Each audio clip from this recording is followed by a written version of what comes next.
Meron tayong bagong sisiw ngayon. Ito yung bigay sa atin na hatch. Pero ang mga magulang nito, yung tatay, ito, yung pula natin. Meron pa doon sa isa.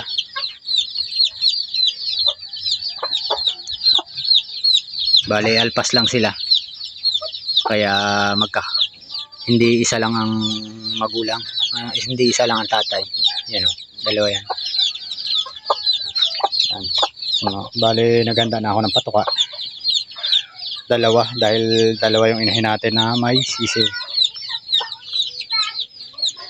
Ang ginagawa ko, pinapalabas ko yung inahin para yung mga sisiw lang kakain ito. At meron tayong sariling pakain para sa mga matatandang manok. Bali pa sisiw lang. Meron siyam na sisiw. Yung ating hatch.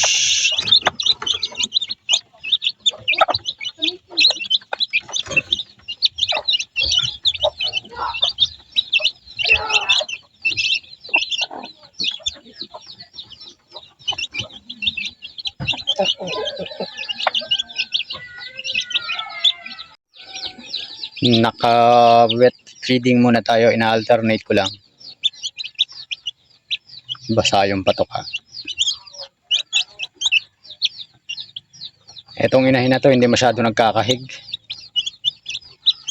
Hindi katulad ng isang inahin na ipapakita ko kasunod ay kinakahig niya yung patukaan. Kaya nagkakatapon.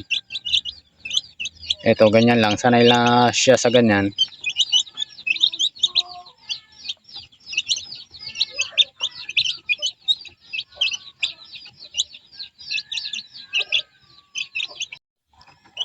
Bali ito, hindi niya lahat sisiw yan. May humalo na itlog dahil alpas nga lang sila. May humalong isang inahin na umiitlog dyan sa kanyang pugaran. Ay nauna siyang maglimlim kaya may halo ito, hindi lahat niya sisiw. Kaya mayroong maliliit at may malalaki. Ilan lang ang kanya dyan. Pag laki-laki niyan, papansin naman yung anak niya talaga kasi ito ay ibang lahi at off color siya, yan puti, lakas kumain. Ayan.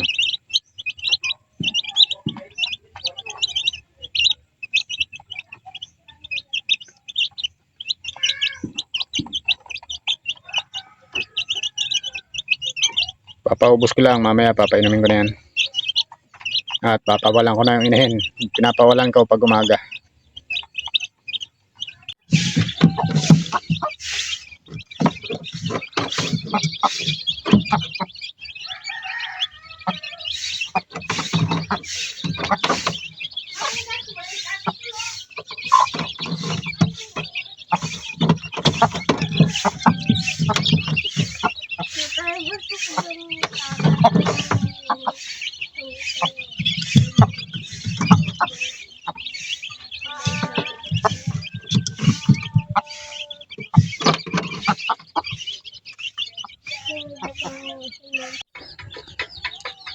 Napatukan natin na nga yung ating mga sisiw. Ayun, bali meron dito 368 na sisiw itong isang inahin.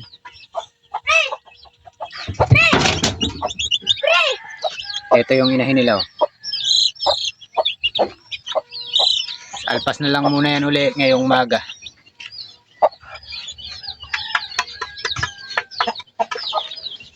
Tinatakpan natin para hindi makalabas. Yan lang yung ginawa ko na kulungan pasamantala ng mga sisiw.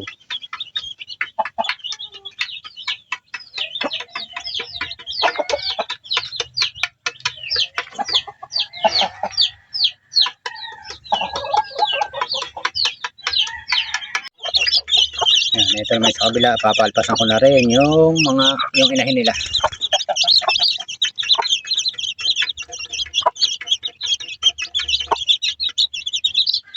Para masanay-sanay na utay-utay ay nawawalay sila. Palpasan ko na muna. At nalpasan ko na nga. Dito sa kabilang butas ay meron dito nangingitlog. Yan, 3, 6. Meron siyang 8 itlog dito. Pero ito parang hindi naglilimlim. Matagal na kasi yan nangingitlog. At binabawas-bawasan na nga namin. Kasabayan pa na nangingitlog nitong mga nagtapisa na.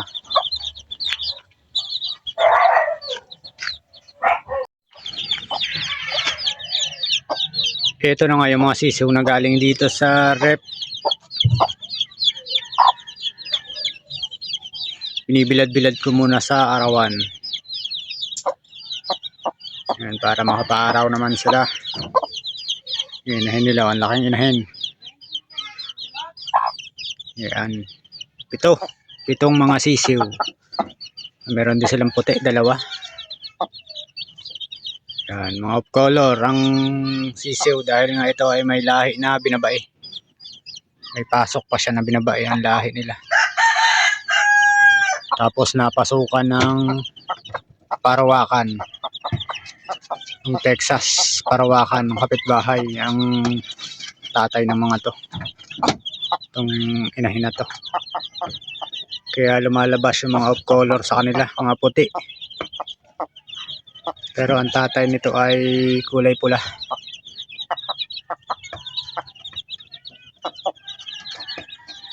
Bala ko pagsasama-samahin ko na yung mga sisiw dahil malalaki na rin naman sila, mahaba na yung mga balahibo. Pagsasama-samahin ko na para makaumpisa na makarecover yung mga inahin.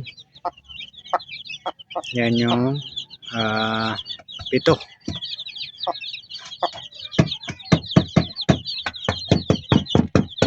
Ang lakas kumain, butsuga na. Laki na ng mga botse. Painumin ko muna to.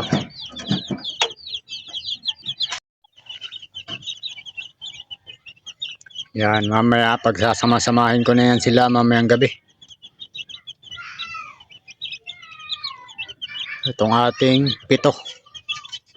Sasama na natin dito sa 9 na piraso natin na isa sa kabila.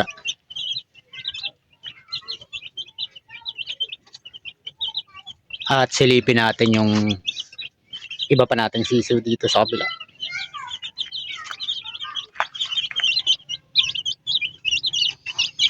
Yan, magagaslaw na.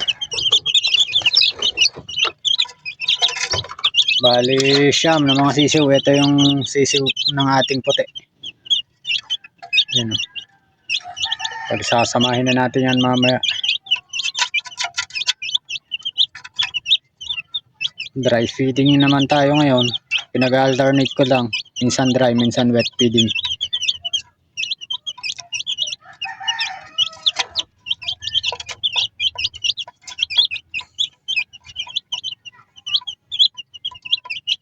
Mamayang gabi, pagsasama-samahin ko na yan. Dahil ang balahibong nila ay buo na. Butchog ang butcho. Lakas kumain. Mabuti naman yung ganyan kaysa mahirap patukain at mapapayat. Busog na busog.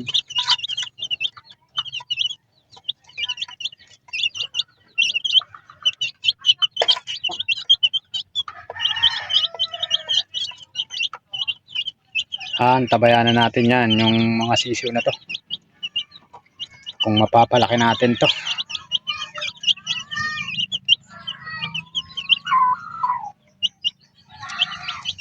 Hanggang dito na lang mga kabakyard at maraming salamat sa panonood.